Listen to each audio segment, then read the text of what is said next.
Hola, bienvenidos a este cuarto capítulo de Eclesiología. Si no estás suscrito en la página, eso te va a ayudar cada vez que pongamos un video nuevo, porque es un estudio de videos cortitos, pero van a ser muchos videos. Así que si quieres estar atento a la llamada, hay una campanita ahí al lado de donde dice que te suscribas y entonces te va a avisar cada vez que subamos un video nuevo.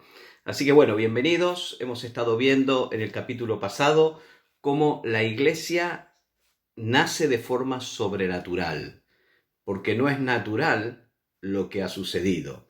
El mismo Gamaliel, cuando en un momento apresa a Pedro y a Juan, les dice a los otros fariseos, les dice, mira, se han levantado muchos antes como este Jesús. Y al final, corriendo el tiempo, cuando el líder muere, el resto va desapareciendo. Así que déjenlo ser, como dijeron los Beatles, let it be.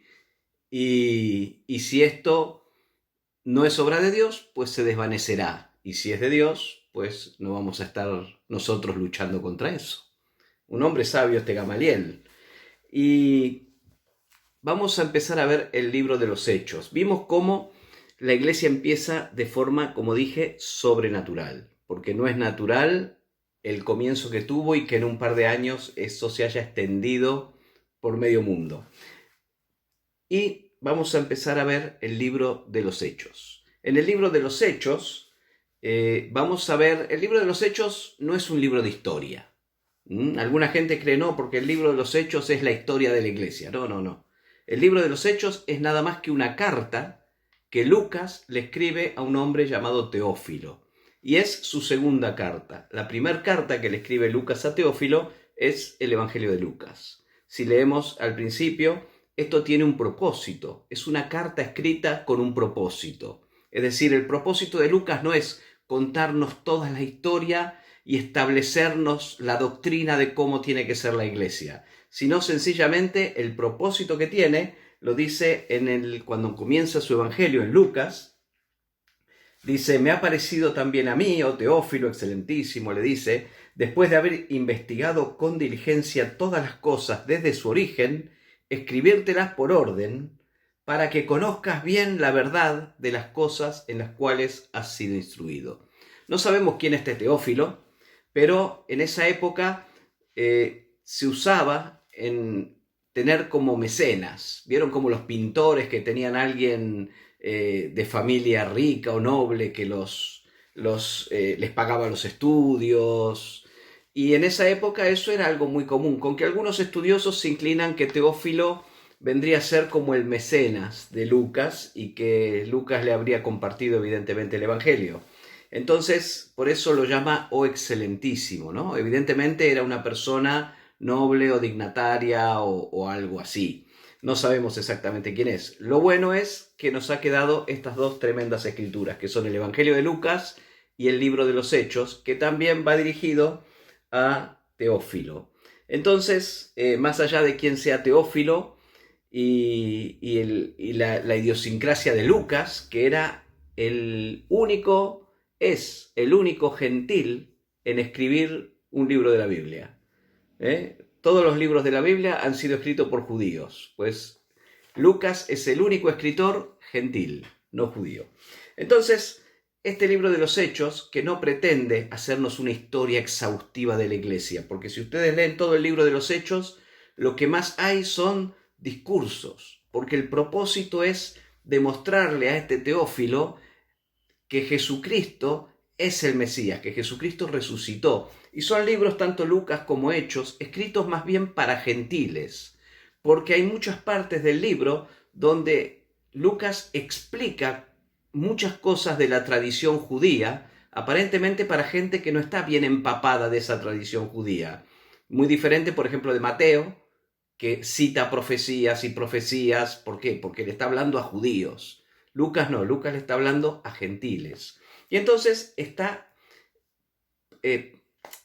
el objetivo de Lucas es exponer a Jesús como el Hijo de Dios y exponer lo que es el Espíritu Santo como guía de la iglesia. Entonces, en este libro de los Hechos vamos a tener muchos datos de cómo era la primera iglesia. Pero eso no quiere decir que todas las iglesias tienen que ser como esta primera iglesia.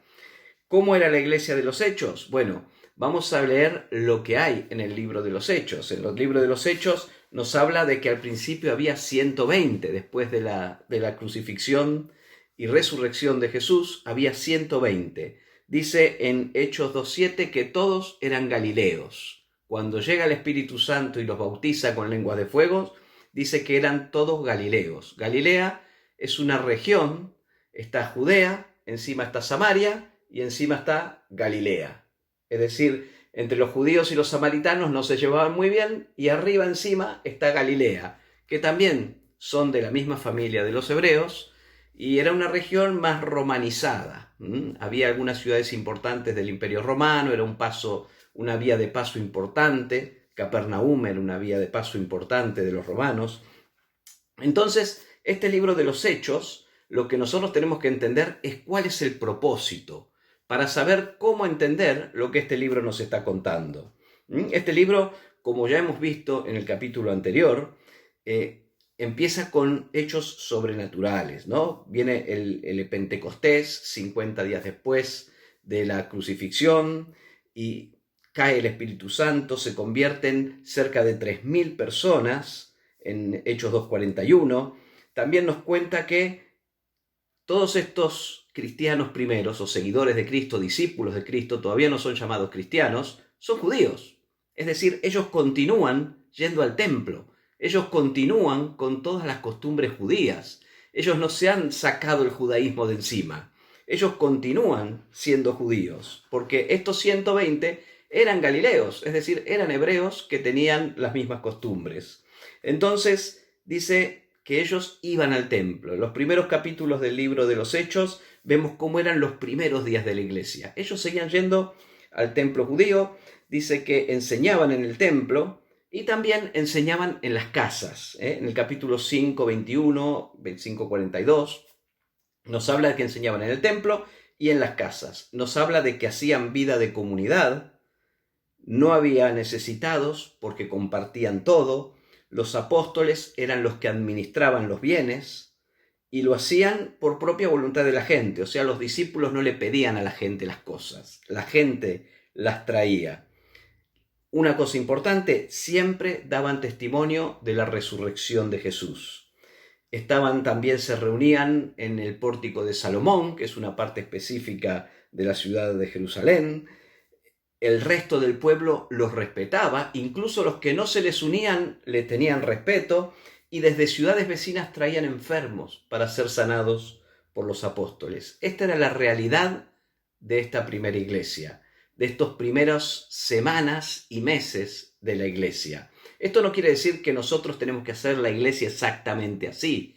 Lucas sencillamente te está diciendo, esto pasó así porque las cosas se dieron así, y esto era una necesidad de estar juntos, de estar protegidos, de estar sosteniéndonos unos a otros. Es decir, no es un mandamiento ahora, hagan la iglesia en comunidad, vendan todo y repártanlo. Eso era la necesidad de ese momento. En el capítulo siguiente vamos a seguir viendo cómo sigue esta historia alucinante.